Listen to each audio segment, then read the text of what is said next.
Darcy Ribeiro, o povo brasileiro. O enfrentamento dos mundos. As opostas visões. Os índios perceberam a chegada do europeu como um acontecimento espantoso, só assimilável em sua visão mítica do mundo. Seriam gente de seu Deus Sol, o Criador, Maíra, que vinha milagrosamente sobre as ondas do Mar Grosso. Não havia como interpretar seus desígnios, tanto podiam ser ferozes como pacíficos, espoliadores ou doadores. Provavelmente seriam pessoas generosas, achavam os índios. Mesmo porque, no seu mundo, mais belo era dar que receber. Ali, ninguém jamais espoliara ninguém, e a pessoa alguma se negava louvor por sua bravura e criatividade. Visivelmente, os recém-chegados, saídos do mar, eram feios, fétidos e infectos. Não havia como negá-lo. É certo que, depois do banho e da comida, melhoraram de aspecto e de modos. Maiores terão sido, provavelmente, as esperanças do que os temores daqueles primeiros índios. Tanto assim é que muitos deles embarcaram confiantes nas primeiras naus, crendo que seriam levados a terras sem males, morada de Maíra. Tantos que o índio passou a ser, depois do pau-brasil, a principal mercadoria de exportação para a metrópole. Pouco mais tarde, essa visão idílica se dissipa. Nos anos seguintes, se anula e reverte-se no seu contrário. Os índios começam a ver a hecatombe que caíra sobre eles. Maíra, seu Deus, estaria morto? Como explicar que seu povo predileto sofresse tamanhas provações? Tão espantosas e terríveis eram elas que para muitos índios melhor fora morrer do que viver. Mais tarde, com a destruição das bases da vida social indígena, a negação de todos os seus valores, o despojo, o cativeiro, muitíssimos índios deitavam em suas redes e se deixavam morrer, como só eles têm o poder de fazer.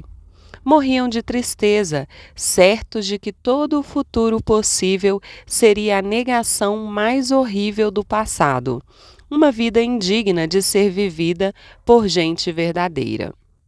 Sobre esses índios assombrados, com o que lhe sucedia é que caiu a pregação missionária, como um flagelo.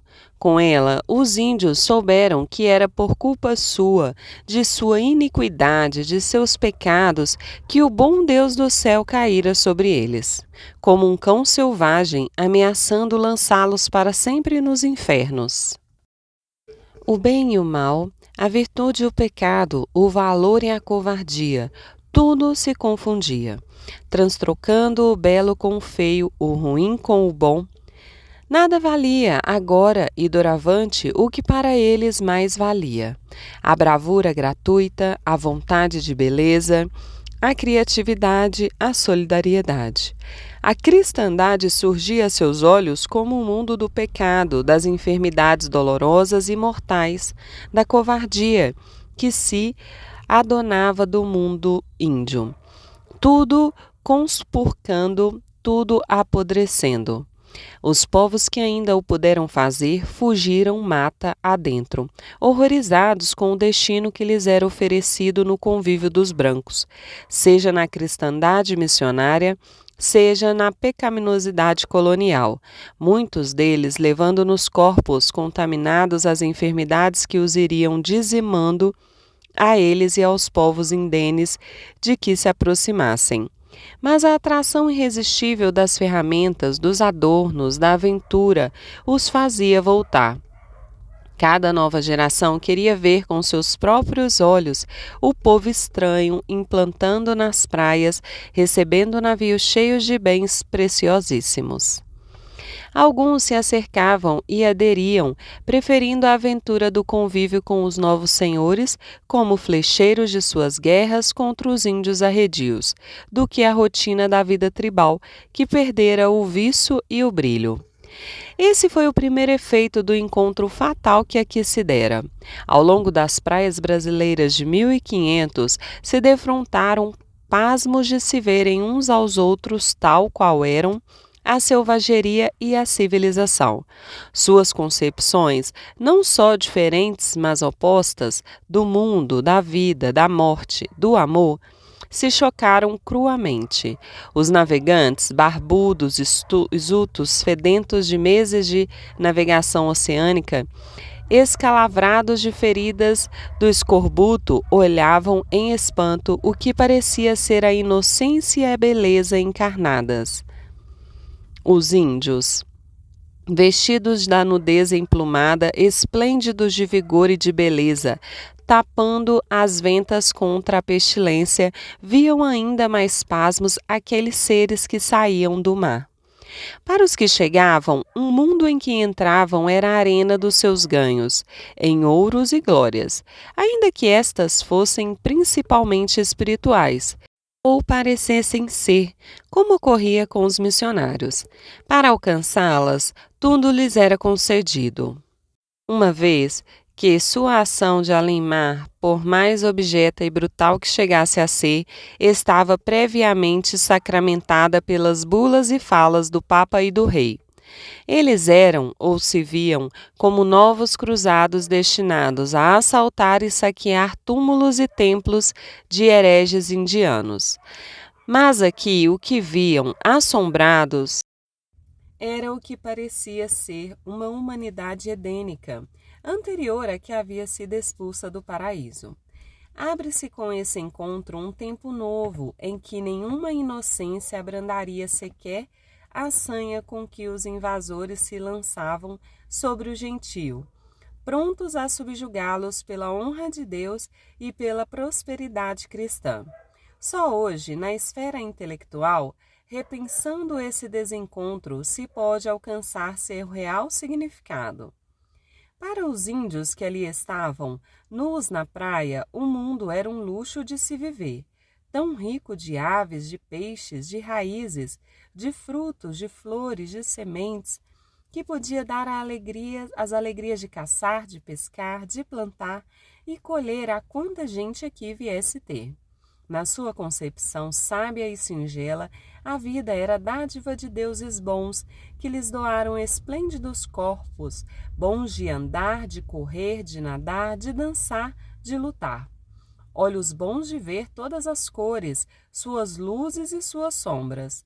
Ouvidos capazes da alegria de ouvir vozes estridentes ou melódicas, cantos graves e agudos e toda a sorte de sons que há.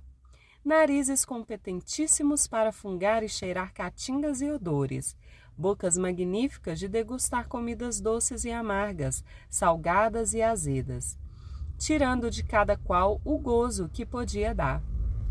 E, sobretudo, sexos opostos e complementares, feitos para as alegrias do amor.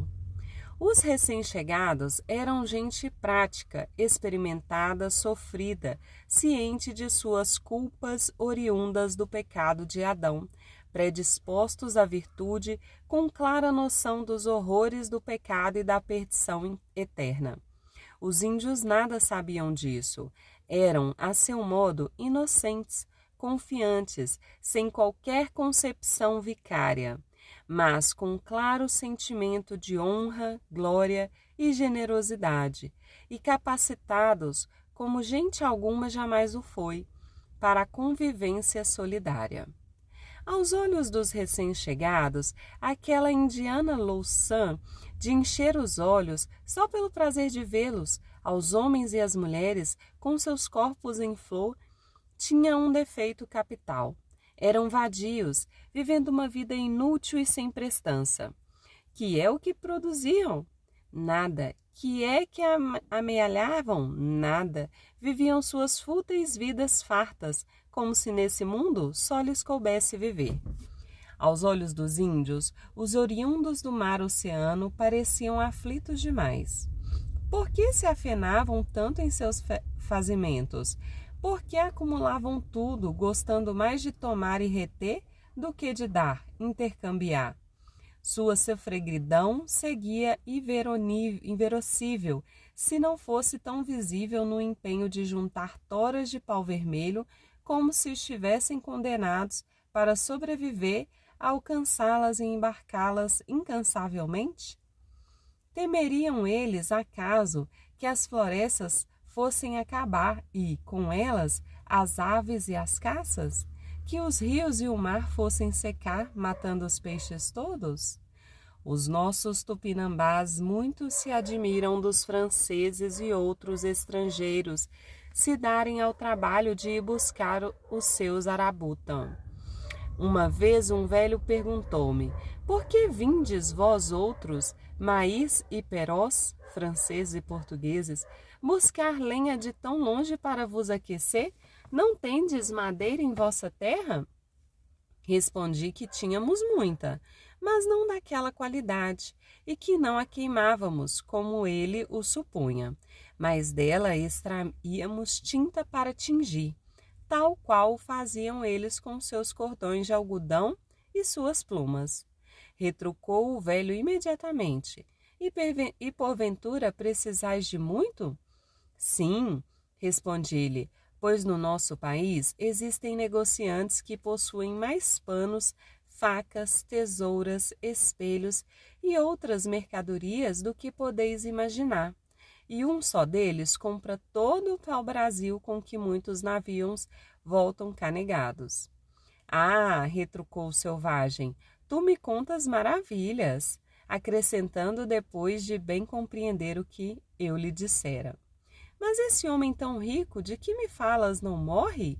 Sim, disse eu, morre como os outros. Mas os selvagens são grandes discursadores e costumam ir em qualquer assunto até o fim. Por isso perguntou-me de novo: e quando morrem, para quem fica o que deixam? Para seus filhos, se os têm, respondi. Na falta destes, para os irmãos ou parentes mais próximos. Na verdade, continuou o velho, que, como vereis, não era nenhum tolo. Agora vejo que vós outros, mais sois grandes loucos, pois atravessais o mar e sofreis grandes incômodos, como dizeis quando aqui chegais, e trabalhais tanto para amontoar riquezas para vossos filhos ou para aqueles que vos sobrevivem? Não será a terra que vos nutre o suficiente para alimentá-los também? Temos pais, mães e filhos a quem amamos, mas estamos certos de que depois da nossa morte, a terra que nos nutriu também os nutrirá. Por isso descansamos sem maiores cuidados. Larry, 1960, 2.151-61. Aquele desencontro de gente índia que enchia as praias encantada de ver as velas enfunadas e que era vista com fascínio pelos barbudos navegantes recém-chegados, era, também, o enfrentamento biótico mortal da rigidez e da morbidade. A indiada não conhecia doenças, além de coceiras e desvanecimentos por perda momentânea da alma. A branquitude trazia da cárie dental a bexiga, a coqueluche, a tuberculose e o sarampo. Desencadeia-se ali, desde a primeira hora, uma guerra biológica implacável. De um lado, povos peneirados nos séculos e milênios por pestes e que sobreviveram e para as quais desenvolveram resistência.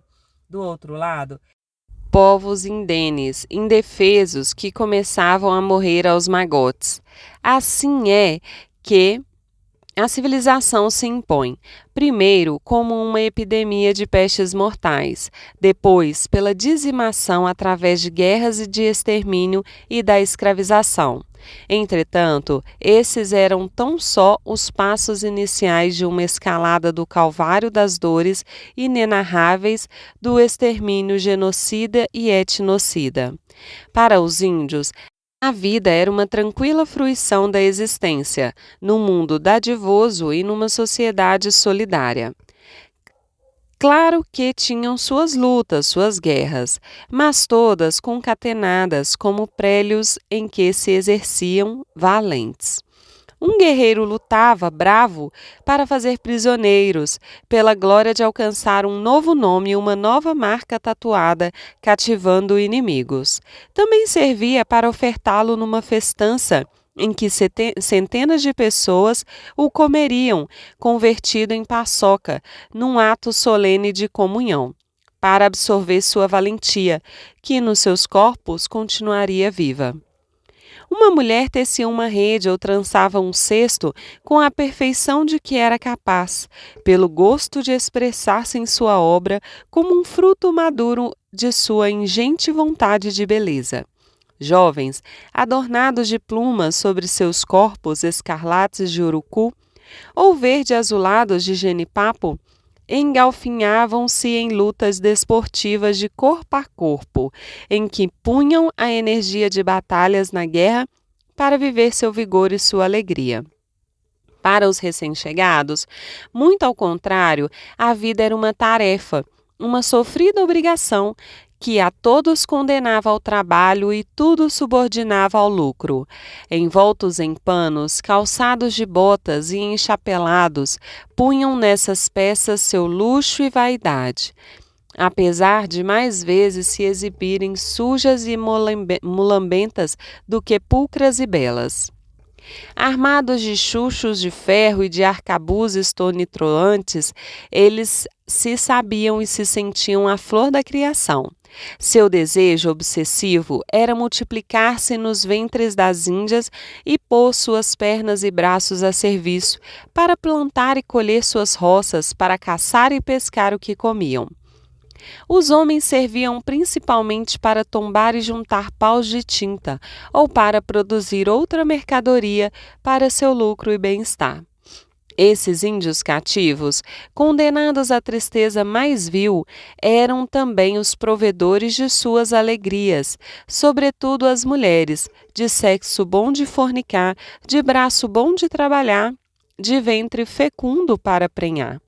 A vontade mais veemente daqueles heróis da além-mar era exercer-se sobre aquela gente vivente como seus duros senhores. Sua vocação era de autoridade, de mando e cutelo sobre bichos e matos e gentes, nas imensidades de terras de que iam se apropriando em nome de Deus e da lei. O contraste não podia ser maior, nem mais infranqueável em compreensão recíproca. Nada que os índios tinham ou faziam foi visto com qualquer apreço, senão eles próprios, como objeto diverso de gozo e como fazedores do que não entendiam, produtores do que não consumiam. O invasor, ao contrário, vinha com as mãos cheias e as naus abarrotadas de machados, facas, facões, canivetes, tesouras, espelhos e, também, miçangas cristalizadas em cores opalinas. Quanto índio se desembestou enlouquecido contra outros índios e até contra seu próprio povo por amor dessas preciosidades. Não podendo produzi-las, tiveram de encontrar e sofrer todos os modos de pagar seus preços, na medida em que elas se tornaram indispensáveis. Elas eram, na essência, a mercadoria que integrava o mundo índio com o mercado, com a potência prodigiosa de tudo subverter. Assim se desfez, uniformizado, o recém-descoberto paraíso perdido. Razões desencontradas. Frente à invasão europeia, os índios defenderam até o limite possível seu modo de ser e de viver, sobretudo depois de perderem as ilusões dos primeiros contatos pacíficos, quando perceberam que a submissão ao invasor representava sua desumanização como bestas de carga.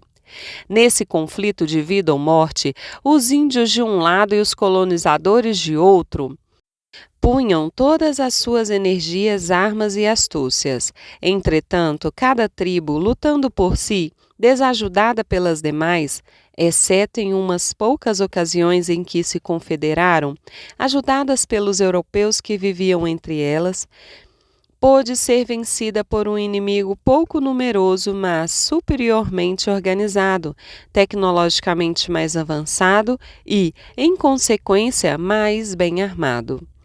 As vitórias europeias se deveram principalmente à condição evolutiva mais alta dos incipientes comunidades neobrasileiras, que lhes permitia aglutinar-se em uma única entidade política servida por uma cultura letrada e ativada por uma religião missionária, que influenciou poderosamente as comunidades indígenas.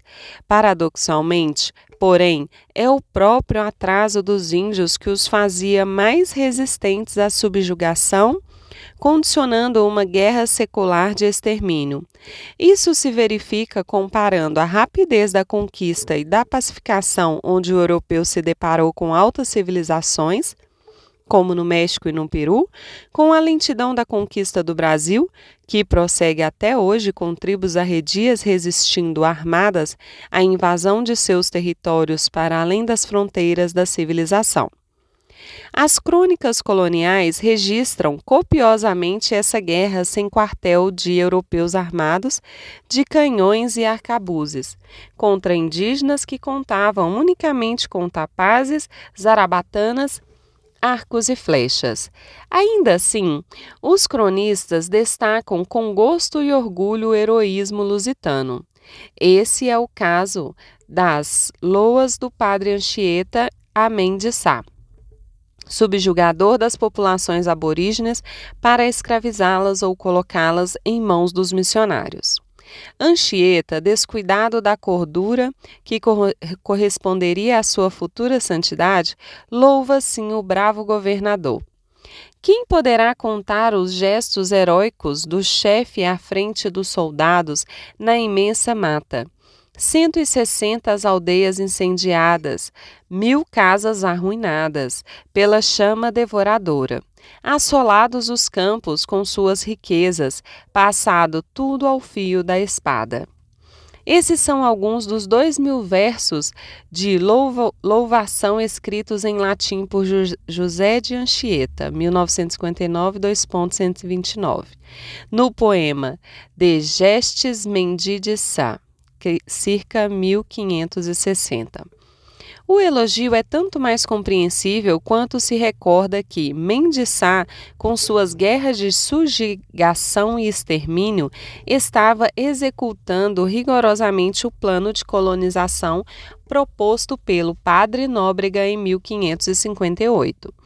Esse plano inclemente é o documento mais expressivo da política indígena jesuítica lusitana.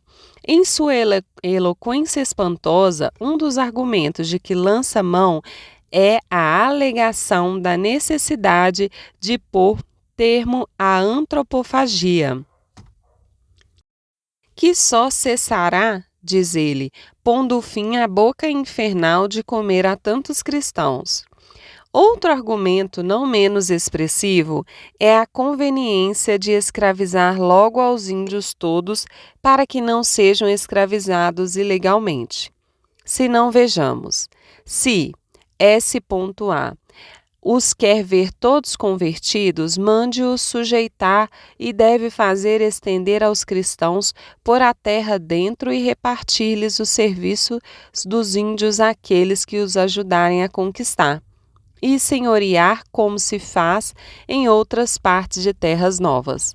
Sujeitando-se o gentio, cessarão muitas maneiras de haver escravos mal havidos e muitos escrúpulos, porque terão os homens escravos legítimos, tomados em guerra justa, e terão serviços de avassalagem dos índios, e a terra se povoará, e nosso Senhor ganhará muitas almas, e S.A. terá muita renda nessa terra, porque haverá muitos cristãos e muitos engenhos, já que não haja muito ouro e prata. Esse parece também o melhor meio para a terra se povoar de cristãos, e seria melhor que mandar povoadores pobres, como vieram alguns, e por não trazerem com que mercassem um escravo, com que começassem sua vida, não se puderam manter, e assim foram forçados a se tornar ou morrerem de bichos. E parece melhor mandar gente que senhorie a terra e folgue de aceitar nela qualquer boa maneira de viver, como fizeram alguns dos que vieram com Tomé de Souza. Devia de haver um protetor dos índios para os fazer castigar, quando houvesse mister, e defender dos agravos que lhes fizessem. Este deveria ser bem salariado, escolhido pelos padres e aprovado pelo governador. Se o governador fosse zeloso, bastaria o presente. A lei que eles hão de dar é defender-lhes comer carne humana e guerrear sem licença do governador, fazer-lhes ter uma só mulher, vestirem-se, pois tem muito algodão, ao menos depois de cristãos, tirar-lhes os feiticeiros, mantê-los em justiça entre si e para com os cristãos, fazê-los viver quietos, sem se mudarem para outra parte, se não for para entre cristãos, tendo terras repartidas que lhes bastem, e com esses padres da companhia para os doutrinar. Apontamentos de Coisas do Brasil, 8 de maio de 1558, em Leite, 1940, 2.75-87. Tal foi o alto plano jesuítico que regeu e ordenou a colonização. Um somatório de violência mortal, de intolerância, prepotência e ganância. Todas as qualidades mais vis se conjugaram para compor o programa civilizador de Nóbrega. Aplicado a ferro e fogo por Mendes Sá, esse programa levou o desespero e a destruição a cerca de 300 aldeias indígenas na costa brasileira do século XVI. O balanço dessa hecatombe nos é dado pelo próprio Anchieta nestas palavras: a gente que de 20 anos a esta parte é gastada nessa Bahia, parece coisa que não se pode crer, porque nunca ninguém cuidou que tanta gente se gastasse nunca. Vou ver agora os engenhos e fazendas da Bahia, a Chalozão cheio de negros da Guiné e muito poucos da terra. E se perguntarem por tanta gente, dirão que morreu. Informação dos primeiros aldeamentos da Bahia. Circa 1587, em Anchieta, 1933, 2.377-8. Sem embargo, mas ainda que as espadas e os arcabuzes, as grandes armas da conquista, responsáveis principais pela depopulação do Brasil, foram as enfermidades desconhecidas dos índios com que os invasores os contaminaram. A magnitude desse fator letal pode ser avaliada pelo registro dos efeitos da primeira epidemia que atingiu a Bahia. Cerca de 40 mil índios reunidos incessantemente pelos jesuítas nas aldeias do Recôncavo, em meados do século XVI, atacados pela varíola, morreram quase todos, deixando os 3.000 sobreviventes tão enfraquecidos que foi impossível reconstruir a missão. Os próprios sacerdotes operavam muitas vezes como contaminadores involuntários, como testemunham suas próprias cartas. Em algumas delas comentam o alívio que lhes trazia ao mal do peito, os bons ares da terra nova. Em outras, relatam como os índios morriam feito moscas, escarrando sangue, podendo ser salvas apenas suas almas. Mais bárbaro ainda era o projeto oposto, igualmente defendido no plano ideológico e muito mais eficaz no campo prático. A melhor expressão dele se deveu a Domingos Jorge Velho em Carta a El Rei, datada de 1694, em que o grande capitão dos mamelucos paulistas declara, soberbo de seus combatentes, que não é gente matriculada nos livros de Vossa Majestade, não recebem soldo nem ajuda de pano ou munição. São umas agregações que fazemos, alguns de nós, entrando cada um com seus servos de armas, que tem. Acrescenta que não vão ao mato cativar índios, como alguns pretendem fazer crer a Vossa Majestade, para civilizar selvagens. Vão com suas próprias palavras adquirir a puía, gentil brabo e comedor de carne humana, para o reduzir para o conhecimento da urbana humanidade e humana sociedade. Alega ainda que em vão trabalha quem os quer fazer anjos, antes de os fazer homens. Carta a El-Rei do Outeiro do Barriga, de 15 de julho de 1694, em Enes, 1939, 204-7. Em poucas décadas, desapareceram as povoações indígenas que as caravelas dos descobrimentos encontraram por toda a costa brasileira e os primeiros cronistas contemplavam maravilhados. Em seu lugar haviam se instalado 3 tipos novos de povoações. O primeiro e principal, formado pelas concentrações de escravos africanos dos engenhos e portos. Outro, disperso pelos vilarejos e sítios da costa ou pelos campos de criação de gado, formado principalmente por mamelucos e brancos pobres. O terceiro esteve constituído pelos índios incorporados à empresa colonial como escravos de outros núcleos ou concentrados nas aldeias, algumas das quais conservavam sua autonomia, enquanto outras eram regidas por missionários. Apesar de o projeto jesuítico de colonização do Brasil nascente ter sido formulado sem qualquer escrúpulo humanitário, tal foi a ferocidade da colonização leiga que instalou, algumas décadas depois, um sério conflito entre os padres da companhia e os povoadores dos núcleos agrário-mercantis.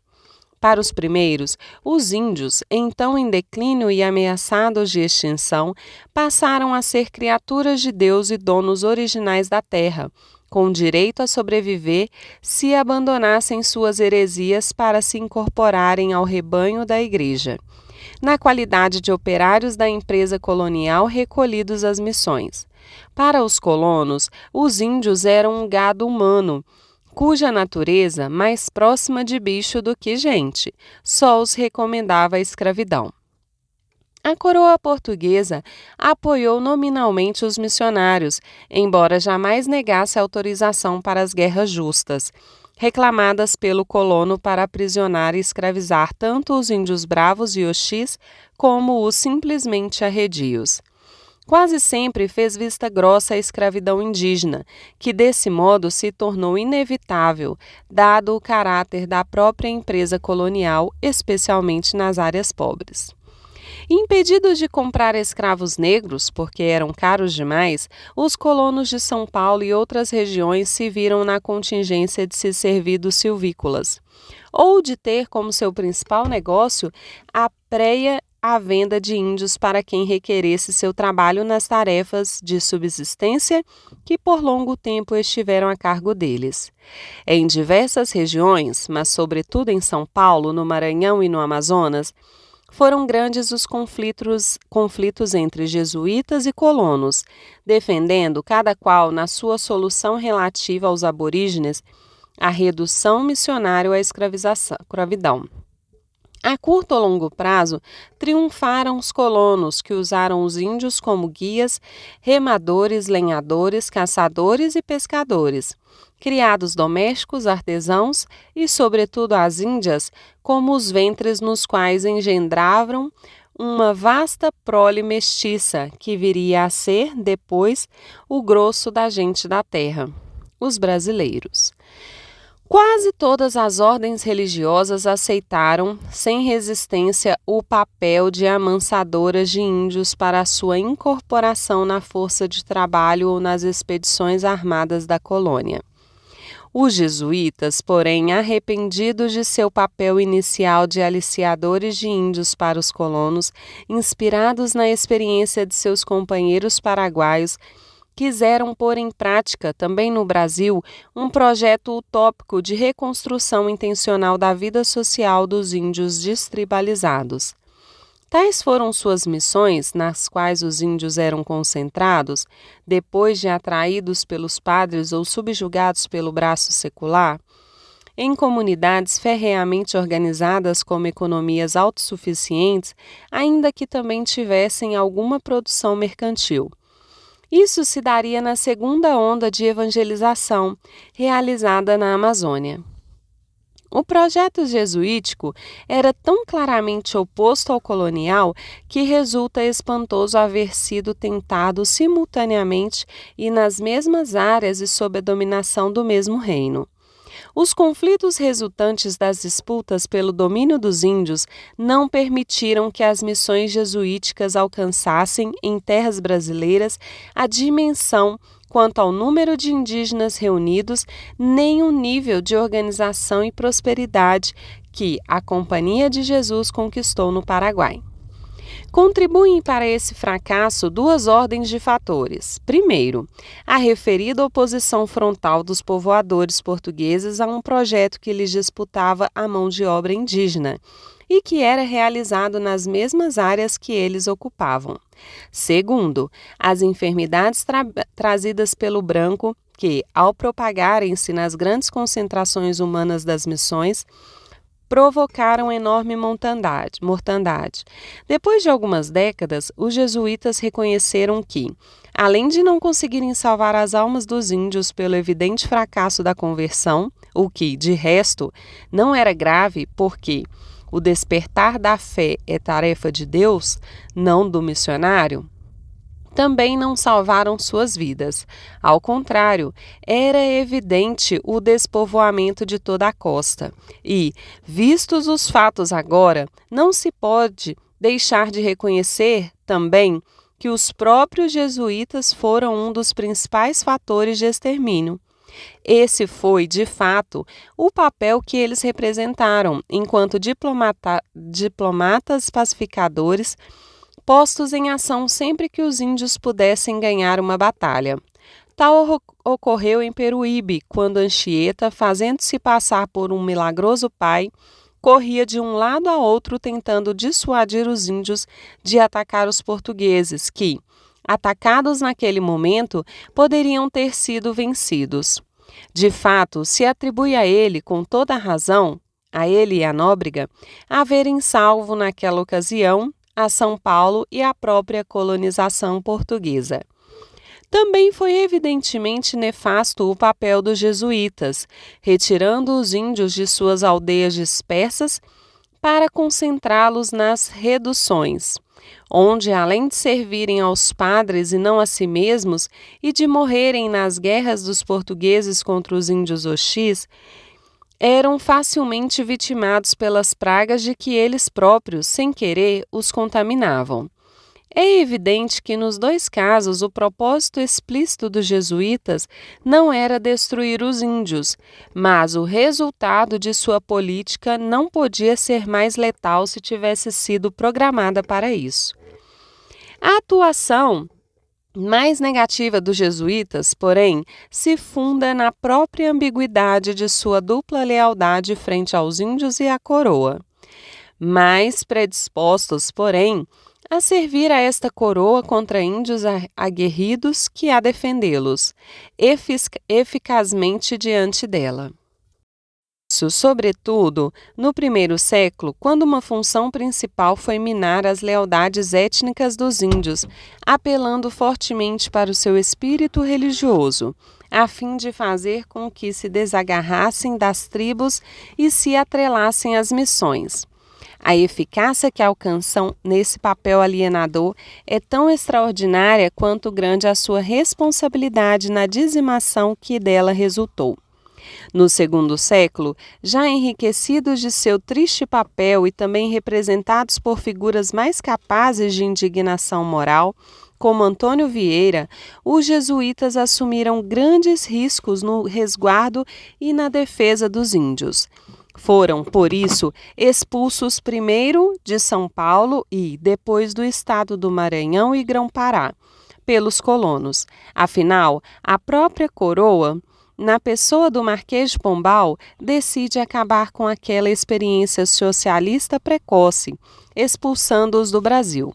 Então ocorre o mais triste: os padres entregam obedientemente as missões aos colonos ricos, contemplados com a prosperidade das terras e dos índios pela gente de Pombal, e são presos e recolhidos à Europa para amargar por décadas o triste papel de subjugadores que tinham representado.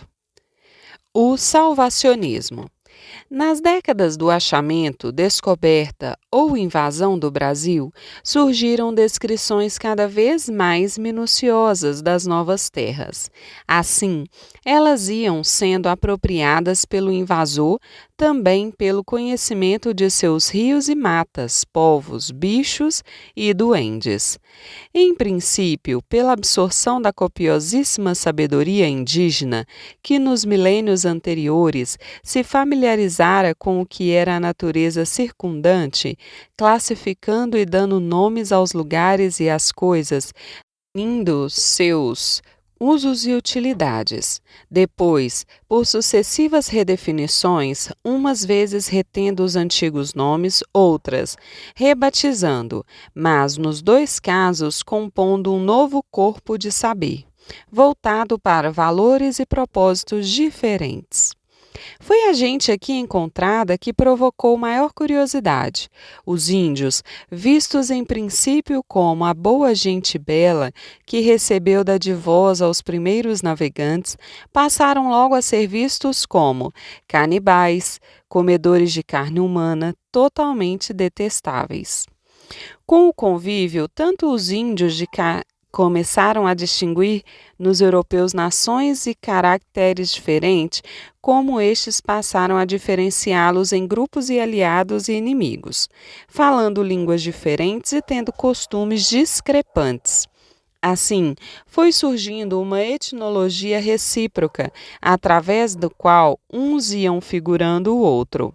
A ela correspondeu, na Europa, um compêndio de interpretações das novidades espantosas que vinham nas cartas dos navegantes, depois nas crônicas e testemunhos e, afinal, nessa etnologia incipiente. A curiosidade se acendeu inteira no reino dos teólogos, que começaram a se chocar com algumas novas impensáveis até então. Aqueles índios, tão diferentes dos europeus, que os viam e os descreviam, mas também tão semelhantes, seriam eles também membros do gênero humano? Feitos do mesmo barro pelas mãos de Deus, à sua imagem e semelhança? Caíram na impiedade. Teriam salvação? Ficou logo evidente que eles careciam mesmo de um rigoroso banho de lexívia em suas almas sujas de tanta abominação. Como a antropofagia de comer seus inimigos em banquetes selvagens, a ruidade com que eram manipulados pelo demônio através de seus feiticeiros, a luxúria com que se amavam com a naturalidade de bichos, a preguiça de sua vida farta e inútil, descuidada de qualquer produção mercantil. Essa curiosidade floresceu logo numa teologia bárbara, em que os tratados de Frei Francisco de Vitória, Nóbrega e, depois, os de Vieira e tantos outros, compunham eruditos discursos em que os índios contracenavam com razões teológicas, evangélicas, apostólicas, providenciais, cataclísmicas e escatológicas. Assim é que se foi compondo um discurso cada vez mais racional e cada vez mais insano frente à realidade do que sucedeu aos índios, esmagados e escravizados pelo colonizador, cego e surdo às razões que não fossem as do haver e do dever pecuniários. Apesar dessas cruas evidências, uns santos homens, em sua alienação iluminada, continuaram crendo que cumpriam uma destinação cristã de construtores do reino de Deus no Novo Mundo, de soldados apostólicos da cristandade universal. Logo, compuseram uma teologia alucinada e messiânica, que via na expansão ibérica, com a sucessiva descoberta de dilatadas terras ignotas e de incontáveis povos pagãos, uma missão divina que se cumpria passo a passo. Tordesilhas, nesse contexto, teria sido uma visão profética sobre a destinação ibérica de evangelização para criar uma igreja, por fim, efetivamente universal. Esses discursos respondiam a uma necessidade igualmente imperativa, a de atribuir alguma dignidade formal à guerra de extermínio que se levava adiante, à brutalidade da conquista, à perversidade da eliminação de tantos povos. O Império Ibérico, sangrando-se sobre o Novo Mundo, se tingia com as tintas de Roma. Prometia que a torpeza índia faria suceder a prudência e a piedade cristãs, até converter os fiéis servos do demônio em cristãos, tementes do pecado e da perdição, adoradores do verdadeiro Deus. O europeu que, forçando a tradição bíblica, fizera do Deus dos hebreus o rei dos homens, agora tinha de incluir aquela indianidade pagã na humanidade do passado, entre os filhos de Eva expulsos do paraíso, e do futuro, entre os destinados à redenção eterna. A polêmica sobre esse tema se acendeu por toda parte, discutindo vivamente o que se podia debitar e creditar a eles da tradição vetusta. O dilúvio ocorreu também para o Novo Mundo, com Noé e seus bichos? Que pastores evangélicos tiveram o seu cargo levar para lá a palavra de Deus? Por que fracassaram em sua missão evangélica os companheiros de Cristo? Ou também os índios eram culpados do pecado original? O próximo Messias irá salvar a eles também? Os cataclismos apocalípticos e o juízo final valerão para os índios como para os brancos? Poderia, acaso, o anunciado Filho de Deus nascer índio entre eles? De todo o debate só reluzia, claro como o sol, para a cúpula real e para a Igreja a missão salvacionista que cumpria a cristandade exercer. A ferro e fogo, se preciso, para incorporar as novas gentes ao rebanho do rei e da igreja. Esse era o mandato imperativo do plano espiritual. Uma destinação expressa, uma missão a cargo da coroa, cujo direito de avassalar os índios, colonizar e fluir as riquezas da terra nova decorria do sagrado dever de salvá-los pela evangelização. Na ordem secular, a legitimidade da hegemonia europeia se estabeleceu soberana.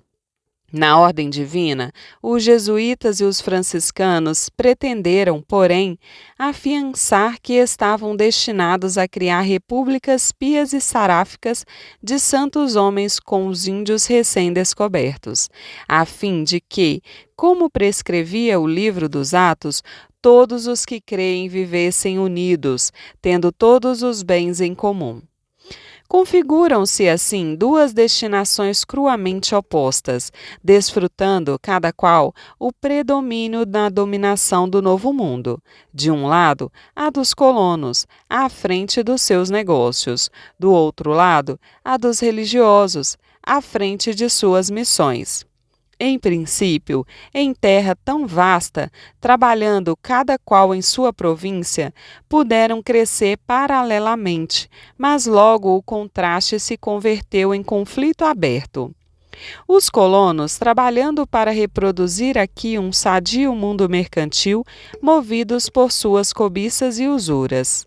Os frades, fazendo ressoar no Novo Mundo antigas heresias joaquinistas, como a do infante Dom Henrique, com sua pregação de que, uma vez que era passado o tempo do Pai, de que rege o Velho Testamento, e também o do Filho, de que trata o Novo Testamento, era chegada a era do Espírito Santo, que instalará o milênio do amor e da alegria neste mundo, com os índios conversos e convertidos em louvadores da glória de Deus. A história faria prevalecer o plano oposto, obrigando os próprios evangelizadores a cumprir o projeto colonial através da guerra genocida contra todos os índios e da ação missionária, a seu pesar, etnocida. Nas tarefas da conversão do gentio e sua integração na cristandade, foram soldados principais o jesuíta, o franciscano, o carmelita.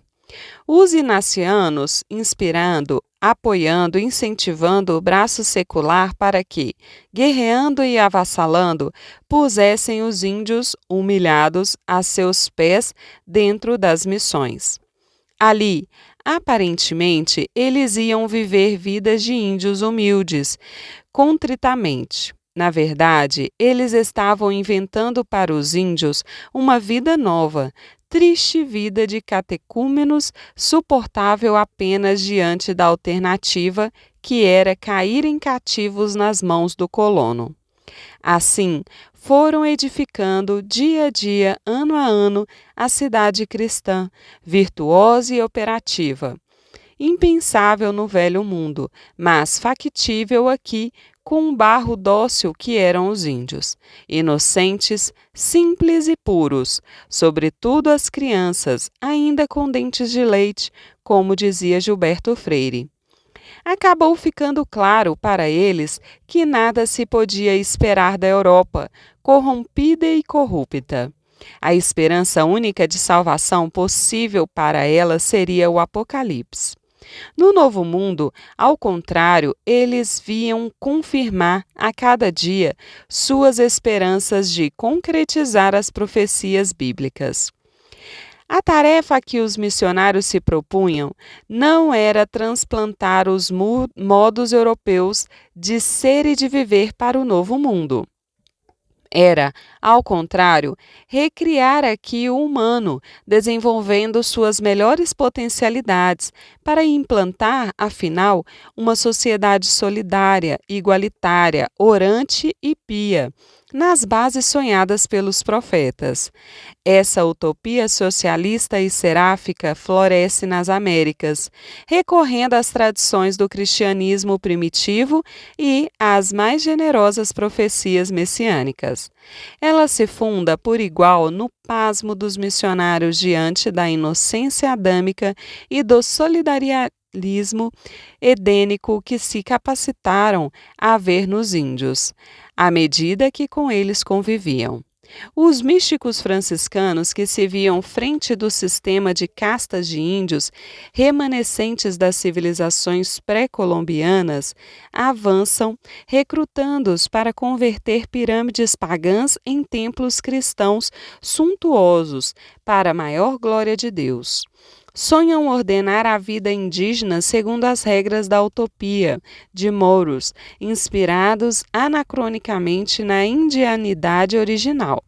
Acreditaram mesmo que era possível abrir essa alternativa para a conquista, fazendo da expansão europeia a universalização da cristandade.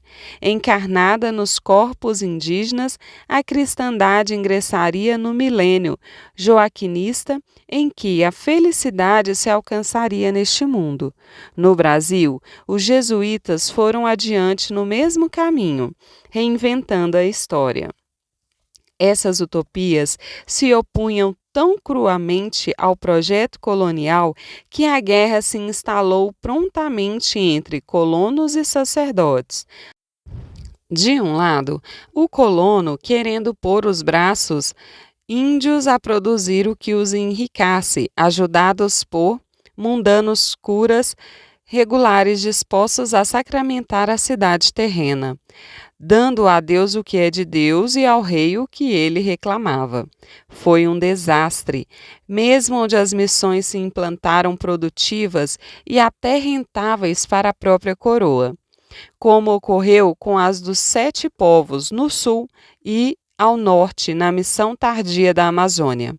Prevaleceu a vontade do colono, que via nos índios a força de trabalho de que necessitava para prosperar.